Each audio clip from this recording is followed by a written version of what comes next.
Last class में हमने AC circuits का कुछ इंट्रोडक्शन पढ़ा था और हमने ये देखा था कि what is alternating voltages and currents, उसके बेसिक कैरेक्टरिस्टिक्स क्या हैं और response of pure R L and C हमने समराइज किया था। आज उसको हम थोड़ा सा और डिटेल में पढ़ेंगे ताकि वी कैन गो फर्दर। तो पिछले क्लास में हमने देखा था कि वोल्टेज के लिए पोलैरिटी और करंट के लिए direction, these are two important parameters for them, और इसी के बेसिस पे we classify them into DC and AC.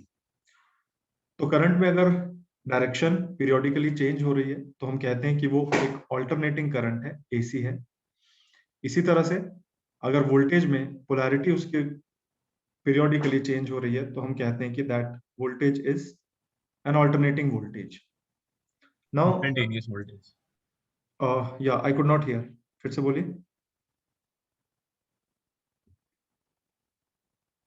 Okay, सो हमने ये भी पढ़ा कि एक चीज है जिसे हम वेवफॉर्म कहते हैं, which is basically the plot of the magnitude of voltage और current with respect to time, and that is called waveform, which we are using to visualize the shape of that voltage or current. तो हमने देखा था कि pure DC हम किसको बोलते हैं, this is the pure DC, जहां पर both the magnitude and direction they do not change with respect to time. Pure AC में हमने देखा था कि अगर वो साइनसॉइडल हो then we call it as pure AC, although different other kinds of waveforms are also possible. So this is what we were talking about, like in electrical engineering, whenever we speak in terms of alternating voltages, then we refer to a pure sinusoidal voltage or pure sinusoidal current. तो इसके लिए हमने mathematical description को लाने के लिए, यानी कि हम चाहते थे कि प्योर जो साइनसॉइडल जो क्वांटिटी है उसको हम डिफाइन करना चाहते हैं विद रिस्पेक्ट टू टाइम। तो उसके लिए हमने कुछ टर्मिनोलॉजी पढ़ी। हमने देखा कि फ्रीक्वेंसी क्या होती है, टाइम पीरियड क्या होता है, और साइकिल क्या होती है, positive and negative half cycles क्या होती है, this is what we saw. फिर हमने एक रिलेशनशिप निकाला between the period of the sinusoidal waveform in terms of time and its period in terms of angle. Sorry, ये इसलिए जरूरी था क्योंकि साइन फंक्शन जो होता है वो एंगल के लिए डिफाइन होता है, जबकि हम एक ऐसे वोल्टेज या करंट को डिस्क्राइब करना चाह रहे हैं which is changing with respect to time. तो हमें एक रिलेशनशिप निकालना था between angle and time. So वो हमने रिलेशनशिप निकाला in terms of a quantity which we call as angular frequency omega. So omega is the ratio of period of a sine wave in terms of angle, that is 2 pi, and its period in terms of time, यानी कि ये capital T. So 2 pi by T is the angular frequency measured in radian per second. So finally हम इस conclusion तक पहुंचे थे कि किसी भी sinusoidal quantity को voltage हो या current हो, उसको हम इस तरह से डिफाइन करेंगे, ft is equal to fm sin omega t plus phi, where fm is the peak value, omega is the angular frequency, phi is the phase angle. ये जो ft है ये इंस्टेंटेनियस वैल्यू है, इंपॉर्टेंट पॉइंट, साइन फंक्शन है which is basically describing the shape of the waveform, right. So हम इस conclusion तक पहुंचे थे कि चाहे वो अल्टरनेटिंग वोल्टेज हो या करंट हो, वो इस फॉर्म में हम एक्सप्रेस करेंगे मैथमेटिकली. फिर हमने क्विकली एक रिव्यू किया था कि प्योर रेसिस्टिव या इंडक्टिव या कैपेसिटिव सर्किट के लिए अगर उनको हम साइनसॉइडल वोल्टेज देंगे तो करंट कैसा बनेगा. आज इसको थोड़ा सा हम डिटेल में पढ़ेंगे. सो हमारे लिए जो अब स्टैंडर्ड फंक्शन है sinusoidal, that is fm sin omega t plus phi, where fm is the peak value, right? So what we are studying here is the behavior of a pure resistance when pure sinusoidal input is given to it. तो हमने क्या किया, एक sinusoidal voltage इस resistance को दिया है और हमारा इंटरेस्ट ये देखने में है कि करंट कैसा होगा. तो इसके लिए हम सिंपली जो रिलेशनशिप यूज कर रहे हैं वो ये है, v is equal to I to R. और यहाँ पर v क्या है, v is a sinusoidal voltage जिसको मैंने लिखा है vm sin omega t.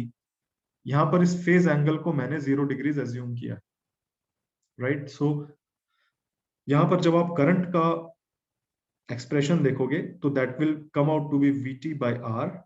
So it will be vt को हमने रिप्लेस कर दिया vm sin omega t से, और ये जो vm by r है रेशियो, इसको अगर हम स्टैंडर्ड फॉर्म में कन्वर्ट कर लें तो इसको हमने एक सिंगल वैल्यू ले ली. ये वोल्टेज और रेसिस्टेंस का रेशियो है, तो इसका मतलब इसका डायमेंशन करंट का है. So I am writing it as peak current I M sin omega T remains as it is. Right. So यहां पर देखो जो करंट है that is I M sin omega T. जो वोल्टेज हमने दिया था अक्रॉस द रेसिस्टेंस, जो वोल्टेज है that is V M sin omega T. इसका फेज एंगल 0 डिग्रीज है और इसका भी फेज एंगल 0 डिग्रीज है.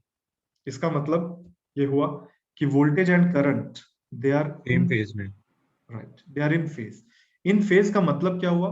इन फेज का मतलब ये है कि जब वोल्टेज 0 है तो करंट भी 0 है. जब वोल्टेज अपने पीक पर पहुंचेगा यानी इस टाइम पर, जब वोल्टेज ने अपने पीक अचीव किया तो करंट ने भी अपना पीक अचीव कर लिया उसी टाइम पर. फिर वोल्टेज घटने लगा, current also started reducing. Voltage reached 0, current also reached 0. Then voltage changed its polarity. Current ने भी उसी टाइम अपनी डायरेक्शन चेंज कर ली. नेगेटिव पोलैरिटी में जब वोल्टेज पीक पर पहुंचा एग्जैक्टली उसी टाइम पर करंट भी अपने पीक पर पहुंचा रिवर्स डायरेक्शन में. Right. So they are changing together. और ऐसा इसलिए हो रहा है because resistance can not store energy. तो वहां पर कॉज और इफेक्ट साथ में चेंज हो रहे हैं. Right. So in a resistance voltage and current are in phase. Now let us see the behaviour of an inductor. इसको हम मैथमेटिकली डिराइव कर रहे हैं. सो अगेन हमारा जो स्टैंडर्ड एक्सप्रेशन है वो ये है. तो हमने क्या किया, एक साइनसॉइडल वोल्टेज हम दे रहे हैं एक प्योर इंडक्टर को. इस वोल्टेज को मैंने अज्यूम कर लिया Vm sin omega T, which means that कि इसका जो फेज एंगल है वो मैं अज्यूम कर रहा हूं टू बी 0 डिग्रीज. यहां पर वोल्टेज करंट और इंडक्टर के बीच में जो रिलेशनशिप है that is given by this expression V is equal to L di by dt. Now V was known here, that was Vm sin omega t. So current को calculate करने के लिए हमने इंटीग्रेट किया. Right.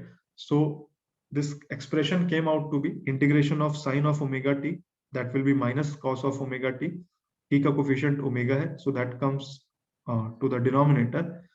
तो हमारे पास यहाँ करंट का जो कोफिशिएंट है वो है Vm by ओमेगा L और जो फंक्शन है वो है cos of omega t negative sine के साथ. हम क्या चाहते हैं? हम चाहते हैं कि वोल्टेज और करंट के एक्सप्रेशंस को मैच करें, है ना. तो करंट का एक्सप्रेशन भी साइन के टर्म्स में होना चाहिए, ना कि कॉस के टर्म्स में. सो हमने माइनस कॉस ओमेगा टी को साइन ऑफ ओमेगा टी के टर्म्स में चेंज किया. Right. So what we are doing here is minus cos theta is equal to sine of theta minus 90 degrees. यहाँ पर theta की जगह क्या है? Omega T. तो जब हमने उसको कन्वर्ट कर लिया तो this is what we got. This current came out to be equal to Vm by omega L sine of omega t minus 90. Sine का जो कोफिशिएंट था यानी कि Vm by ओमेगा L, इसको हमने एक वैल्यू के टर्म्स में एक्सप्रेस कर दिया. उसे हमने कहा आई एम यानी maximum current, because we are talking about current here. Right. और साइनसॉइडल जो टर्म है that is sine of omega t minus 90, इसको हमने कंपेयर किया वोल्टेज से. Voltage was Vm sin omega T. तो वोल्टेज का अगर फेज एंगल 0 डिग्रीज था तो करंट का फेज एंगल कितना आ गया? माइनस 90 डिग्रीज आ. ठीक है. तो इसको हमने प्लॉट कर दिया. फिर ये जो लेफ्ट साइड में मैंने प्लॉट बनाया है, रेड वाली waveform is the voltage, blue वाली waveform is the current. So now current and voltage they are not in same phase. There is a phase difference of 90 degrees between them. और ये exactly कैसा है? ये इस तरह का है कि जब वोल्टेज 0 होता है तो उसी इंस्टेंट में करंट 0 नहीं होता. Current takes time to take a value equal to 0 amperes.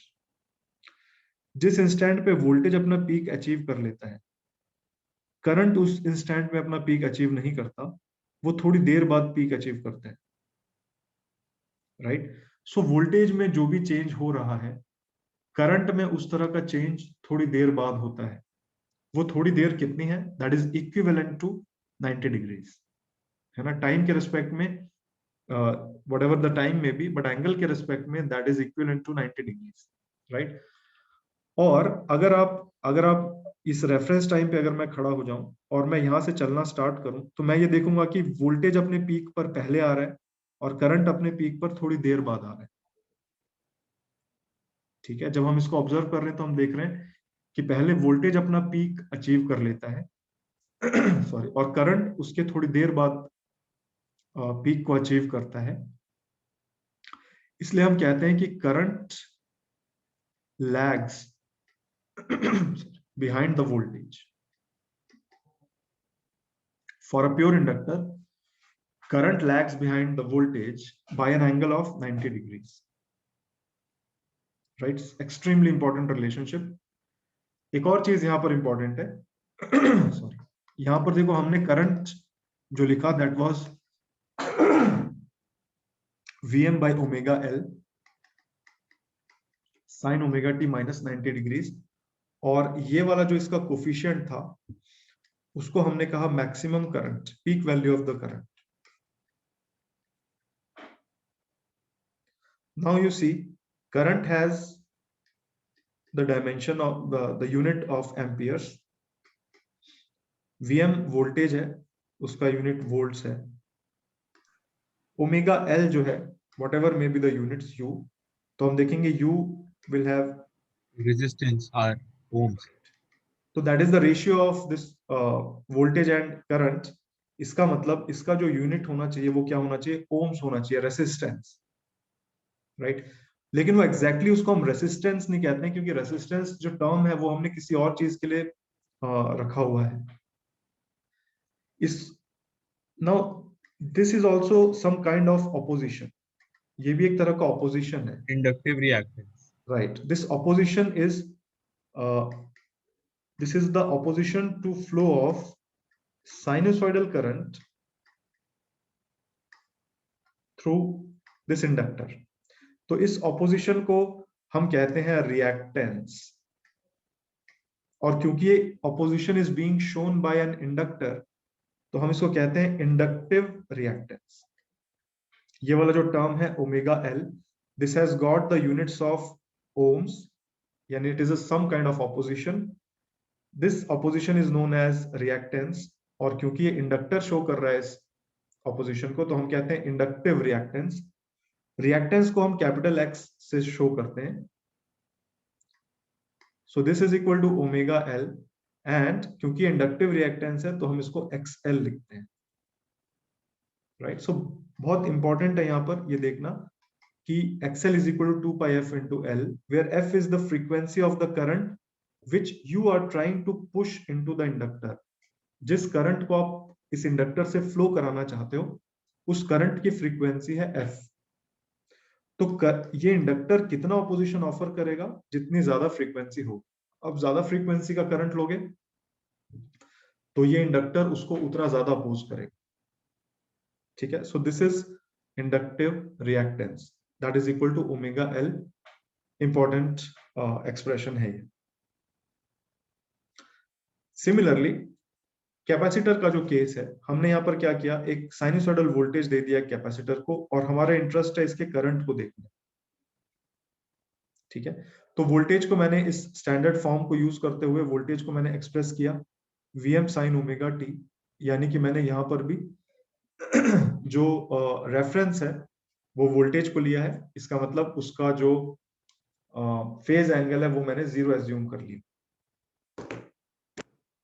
तो now I am interested to calculate I, और वी आई और सी के बीच में जो रिलेशन है वो ये है, I is equal to C DV by D, right. So voltage मुझे मालूम था, this was Vm sin omega T, तो मैंने वो रिप्लेस कर दिया, और उससे मुझे ये वाला एक्सप्रेशन मिल गया डिफरेंशिएट करने के बाद. मैं क्या चाहता हूं, मैं वोल्टेज और करंट के एक्सप्रेशंस को कंपेयर करना चाहता हूं ताकि मैं उनके बीच का फेज एंगल देख सकूं. उसके लिए जरूरी है कि अगर वोल्टेज साइन फंक्शन था तो करंट भी साइन फंक्शन होना कि कॉस फंक्शन, ठीक है. तो cos of omega T can be written as sine of theta plus sine of omega T plus 90 degrees. तो जब मैंने ऐसा किया और फिर मैंने कंपेयर किया इनको, तो मैंने देखा कि करंट का जो फेज एंगल है वो प्लस 90 डिग्रीज है, और वोल्टेज का जो फेज एंगल था वो 0 डिग्रीज था.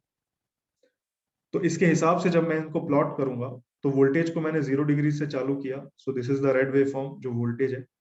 ये ब्लू वेव फॉर्म करंट है. इसके लिए जब आप प्लॉट करोगे तो ये इस तरह की वेव फॉर्म आ रही है. This is the cosine wave form. और यहाँ पर आप देखोगे कि जब आप यहाँ से चलना चालू करोगे तो आप देखोगे कि करंट का पीक पहले आ जाता है और उसके बाद वोल्टेज का पीक आता है। तो हम कहते हैं कि current leads the voltage bye an angle of 90 degrees. For a capacitor the current leads the voltage bye an angle of 90 degrees. इसके साथ साथ ये जो कोफिशिएंट था Vm इंटू ओमेगा सी, इसको मैंने एक मैक्सिमम करंट की तरह यहाँ पर रिप्रेजेंट कर दिया Im, where Im is equal to Vm into omega c. So that is an important part. Im is equal to omega c into Vm. और यहाँ पर अगर आप ओमेगा सी का यूनिट देखोगे तो that will again be ampere by volts, right. यानी कि इसका जो रेसिप्रोकल होगा 1 बाय ओमेगा सी, उसका यूनिट क्या होगा, ओम्स होगा।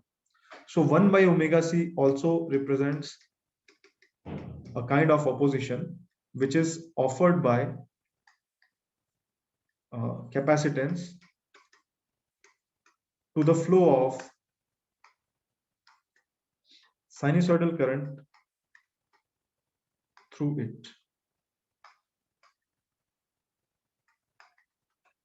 right? So 1 by omega c is known as again reactance, क्योंकि opposition है और क्योंकि एक कैपेसिटर इस रिएक्टेंस को ऑफर कर रहा है, so we call it capacitive reactance.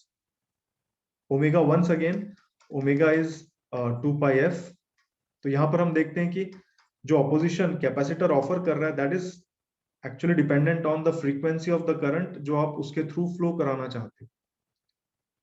तो अगर ये फ्रीक्वेंसी बहुत ज्यादा होगी तो जो कैपेसिटर जो ऑपोजिशन ऑफर कर रहा है that opposition will be less, और ये फ्रीक्वेंसी अगर कम होगी तो ये जो ऑपोजिशन होगा वो बहुत ज्यादा होगा। ये बिहेवियर बिल्कुल अपोजिट है इंडक्टर की। इंडक्टर में जो ऑपोजिशन था that was directly proportional to frequency. Capacitor में जो ऑपोजिशन है that is inversely proportional to the frequency. तो ये So दोनों can you go to the previous slide? Yes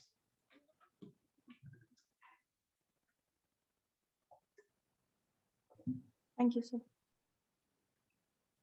right. So ये दो पॉइंट्स हमें याद रखने। कौन कौन से दो पॉइंट? पहला point,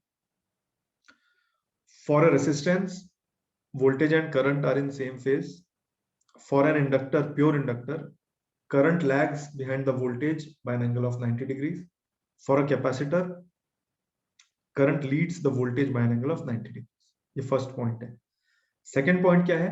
The opposition offered by either an inductor or a capacitance to the flow of sinusoidal current is known as reactance. अगर वो इंडक्टर है तो उसको हम कहेंगे इंडक्टिव रिएक्टेंस, कैपेसिटर है तो हम कहेंगे capacitive reactance. Reactance is shown with capital X, so XL is equal to omega into L and XC is equal to 1 by omega C. ये पार्ट हमें याद रखना है, ठीक है। यहां से जब हम बस इतना सा पार्ट अगर हमारा क्लियर हो गया तो now this whole of this topic of AC circuits becomes very easy. यहां पर एक इंपॉर्टेंट चैलेंज हमारे लिए क्या है, वो ये है कि ये जो साइनसॉइडल वेव है, सी डीसी के केस में, प्योर डीसी में जो वेवफॉर्म था वो ऐसा था, right. Suppose this was a current flowing through a device. So अगर आपसे कोई पूछता कि करंट कितना है तो आप बोल देते कि 2 एम्पियर्स। AC के केस में क्या हो रहा है, let us say this is the current flowing through a device, it looks like this. अब आपसे पूछे कोई कि करंट कितना है तो क्या आप इसकी कोई सिंगल वैल्यू बता पाओगे? हम नहीं बता पाएंगे, क्योंकि हर इंस्टेंट ऑफ टाइम पे तो ये वैल्यू चेंज हो रही है। मैक्सिमम वैल्यू बता सकते हाँ, मैक्सिमम वैल्यू बता सकते हो आप लेकिन इंजीनियरिंग में हम वो मैक्सिमम वैल्यू ना यूज करके कोई दूसरी वैल्यू यूज करते हैं, ठीक है। हम क्या चाहते हैं कि हम इसकी तरह कोई वैल्यू यूज करें, डीसी जैसी कोई एक वैल्यू यूज कर लें, राइट। सो देखो उसके लिए हम बहुत सिंपल सा एक कैलकुलेशन यहां पर कर रहे हैं, ठीक है। So I have a resistance here or same resistance here, R, जो लेफ्ट साइड वाला रेजिस्टेंस है उसमें एक डीसी फ्लो हो रहा है जिसको मैं कैपिटल आई से शो कर रहा हूं। जो राइट साइड वाला रेजिस्टेंस है उसमें एक एसी फ्लो हो रहा है जिसको मैं आई टी से शो कर रहा हूं। कैपिटल लेटर है मतलब it is a constant, small letter है मतलब it is a function of time. ठीक है, so that capital I is a constant, the small I is equal to I M sine omega T. इसका phase angle मैंने 0 assume कर लिया है।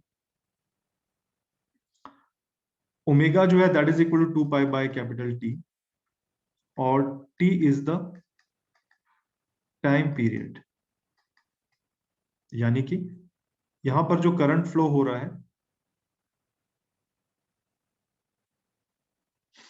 वो इस तरह का है। लेट अस से the peak value is I M, और ये एक साइकिल को खत्म होने में जो टाइम लग रहा है that time is capital T. ठीक है, सो अब हम क्या करते हैं, हमारा अब इंटरेस्ट है इस रेसिस्टेंस में जब करंट फ्लो होगा तो उसके कारण रेसिस्टेंस हीट अप हो जाएगा। Right, it will get heated up and that heat will be dissipated to the whatever maybe the ambience around that resistance, तो वो हीट जनरेट होगी।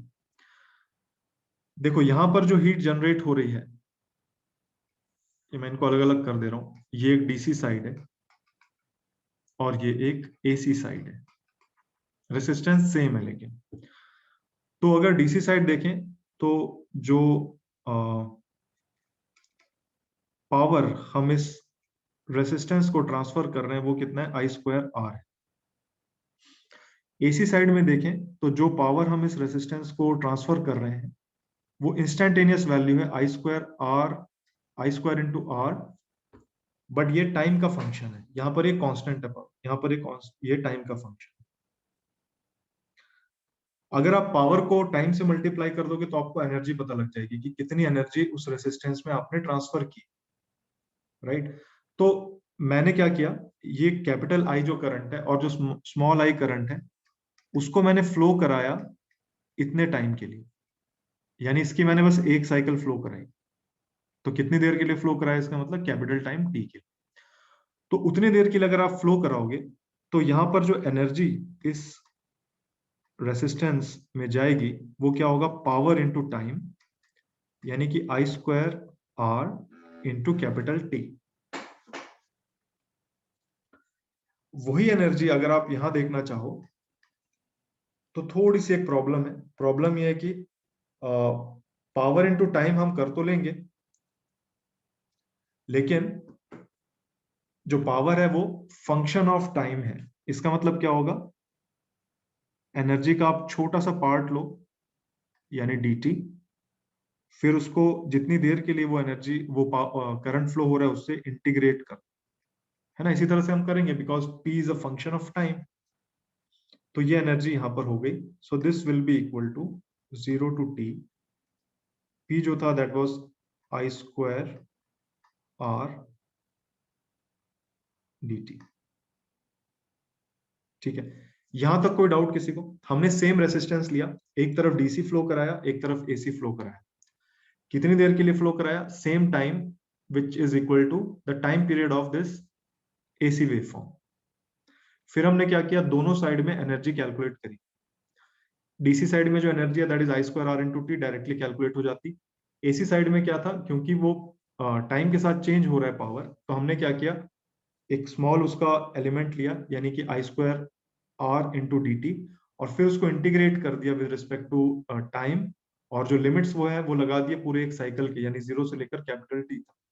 तो उससे हमें टोटल एनर्जी मिल गई कि पूरे ड्यूरेशन में कितनी एनर्जी इस रेसिस्टेंस में ट्रांसफर हुई होगी। This what we have done.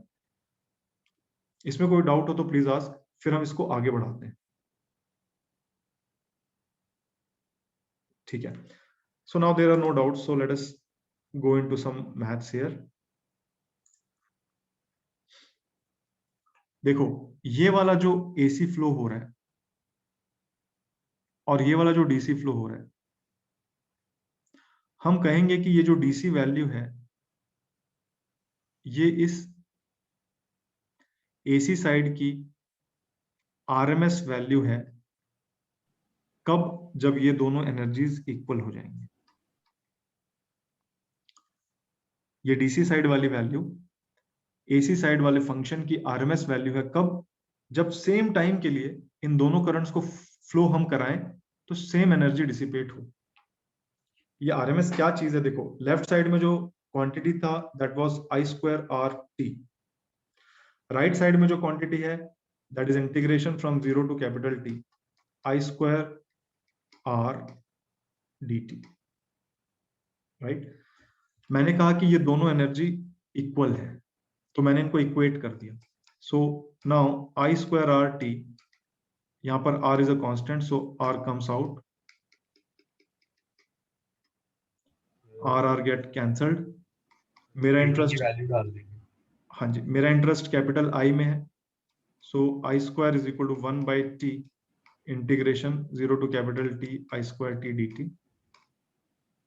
So from here I can get the value of I, that is equal to root of 1 by t 0 to t I square t dt।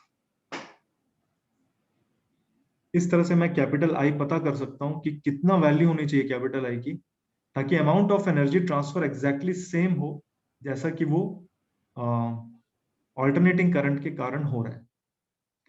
तो इस value को, capital I को हम कहते हैं root mean squared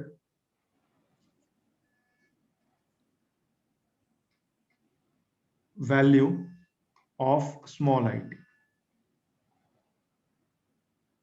root mean squared value को हम कहते हैं RMS। अब इसको रूट मीन स्क्वायर्ड क्यों कह रहे हैं? देखो, आपने स्क्वायर किया,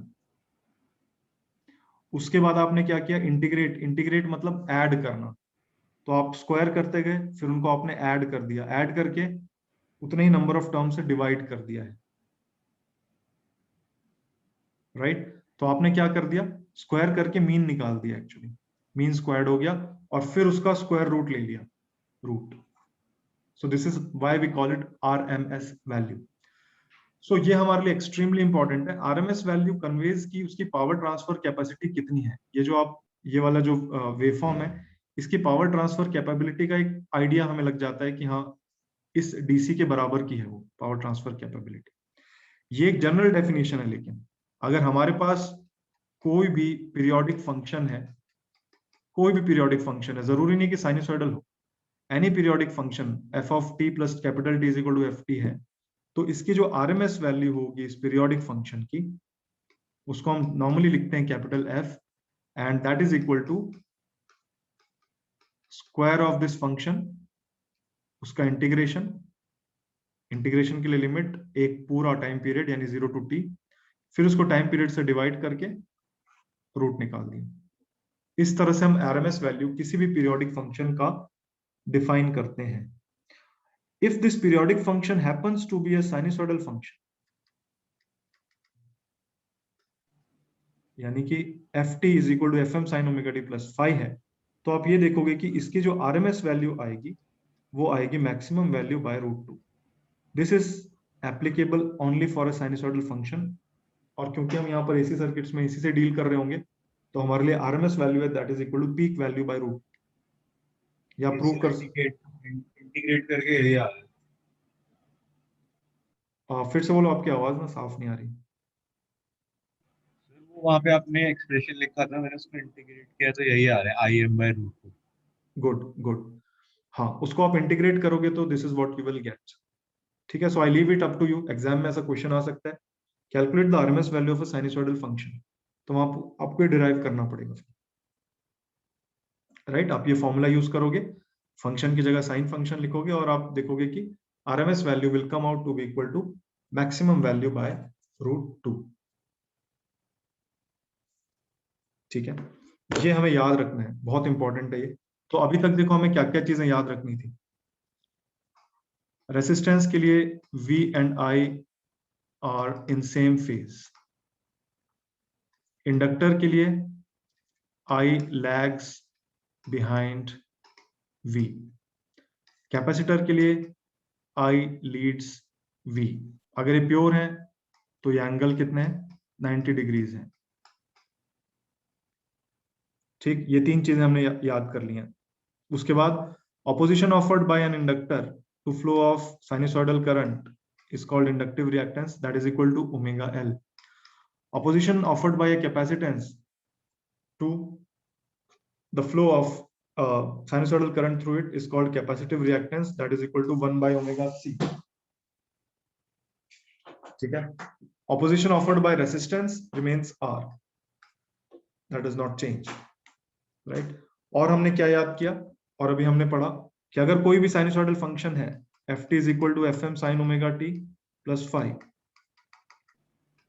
तो उसकी जो RMS वैल्यू होती है उसको हम कैपिटल लेटर से रिप्रेजेंट करते हैं, capital F here, that is equal to peak value यानी FM by root। By root. बस इतना चीज हमें याद रखनी है इसी सर्किट्स के लिए। यहाँ तो कोई डाउट हो तो प्लीज आस्क।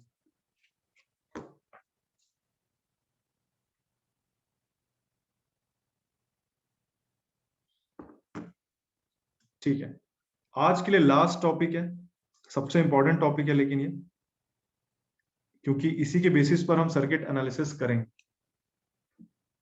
राइट? देखो हमारे लिए साइन वेव ये वाली एक वेव फॉर्म है, उसका मैथ्स हमारे लिए ये वाला मैथ्स है,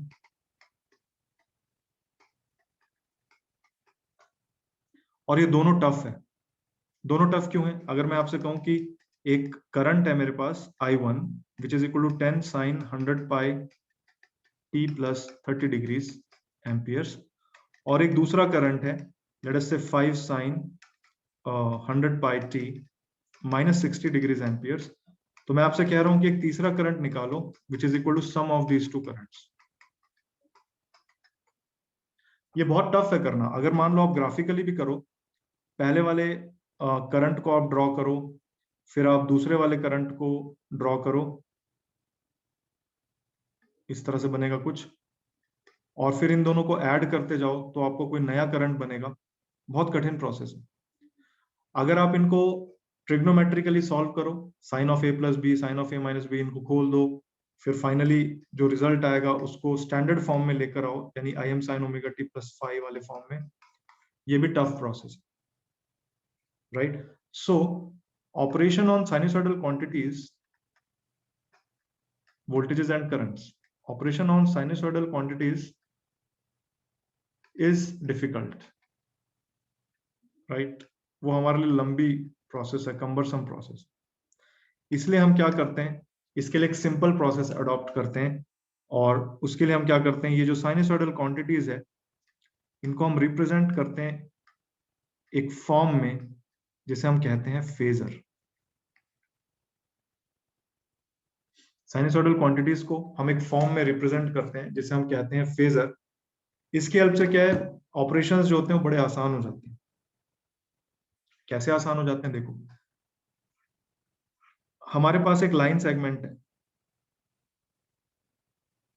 ठीक है, ये लाइन सेगमेंट इस पॉइंट O पर फिक्स्ड है, और इसका दूसरा एंड जो है वो फ्री टू रोटेट है। ये लाइन सेगमेंट क्या हो रही है, ये एंटी क्लॉकवाइज डायरेक्शन में रोटेट हो रही है, ऐसे रोटेट हो रही है एक कांस्टेंट स्पीड ओमेगा से, राइट? तो ये रोटेट हो रही है तो थोड़ी देर बाद ये यहाँ आ जाएगी, थोड़ी देर बाद यहाँ आ जाएगी, यहाँ आ जाएगी, ऐसे ये लगातार रोटेट हो रही है। अगर आप पॉजिटिव एक्स एक्सिस के साथ ये एंगल देखो तो ये एंगल चेंज हो रहा है। पहले θ1 था, फिर चेंज होते होते θ2 हुआ, फिर θ3 हुआ, इस तरह से ये एंगल चेंज हुए जा रहा है इसका, right? So this angle is varying with respect to omega, with respect to time depending on the value of omega. तो हम क्या करते हैं, हम एक ग्राफ बनाते हैं। ये एक्स एक्सिस दोनों के सेम लाइन पर है, यहां पर मैंने ले लिया एंगल। एंगल लगातार चेंज हो रहा है, पहले वो 0 था, फिर θ1 हुआ, θ2 हुआ, θ3 हुआ, ऐसे एंगल चेंज हो रहे हैं। जैसे जैसे एंगल चेंज हो रहा है, इस लाइन सेगमेंट का जो प्रोजेक्शन है वाई एक्सिस पर वो भी चेंज होगा। प्रोजेक्शन क्या चीज होती है, मेरे पास एक लाइन सेगमेंट है AB, और एक दूसरी लाइन है L। तो मैं कह रहा हूं कि AB का प्रोजेक्शन बनाए हम L पर। तो प्रोजेक्शन कैसे बनाएंगे? A से एक परपेंडिकुलर ड्रॉप कर दो, B से एक परपेंडिकुलर ड्रॉप कर दो, A का परपेंडिकुलर वाला जो पॉइंट है उसको A डैश कह दो, B के परपेंडिकुलर वाले पॉइंट को B डैश कह दो, A डैश और B डैश को जोड़ दो। तो ये कहलाएगा projection of segment AB on L, right. तो मैं क्या चाहता हूं? मैं चाहता हूं कि प्रोजेक्शन बनाए OA का ऑन दिस y एक्सिस और उस प्रोजेक्शन को प्लॉट करें विद रिस्पेक्ट टू थीटा। यानी कि देखो 0 डिग्री पर जब आपने प्रोजेक्शन बनाया तो ये परपेंडिकुलर पड़ा, यही वाला पॉइंट मिला। थीटा 1 पे जब आप प्रोजेक्शन बनाएंगे, ओरिजिन वाले पॉइंट तो सेम लाइन पर है, ये प्रोजेक्शन देखो यहां पर आएगा, कॉरेस्पॉन्डिंग टू थीटा 1 है, तो कोऑर्डिनेट मुझे यहां पर मिलेगा। थीटा 2 प्रोजेक्शन बनाऊंगा तो वो यहां तक आएगा, कॉरेस्पॉन्डिंग एंगल थीटा 2 है, कोऑर्डिनेट मिलेंगे ये वाले, राइट। ऐसे मैं थीटा 3 बना रहा हूं, थीटा 4 बनाऊंगा, 5 बनाऊंगा, और जब इन सब पॉइंट्स को मैं जोड़ दूंगा तो I get a sine wave. Rotating line segment which is fixed at one point and it is rotating with a constant speed actually describes a sinusoidal function. तो अगर आपके पास एक ये रोटेटिंग लाइन सेगमेंट है, इस पॉइंट पर fixed है, इस पॉइंट पर रोटेट हो रही है, तो मैंने उसको एरो बना दिया, एरो हेड बना दिया है, सो दिस इज ओमेगा। ये जो रोटेटिंग लाइन सेगमेंट है, this rotating line segment represents a sine wave. This rotating line segment is known as a phasor. Phasor की हेल्प से साइनसॉइडल क्वांटिटीज पर ऑपरेशन करना बहुत आसान हो जाता है, right. So in the next class we will take up phasor algebra, phasor maths, और हम उसी की हेल्प से अब इस यूनिट को पूरा कंप्लीट करेंगे।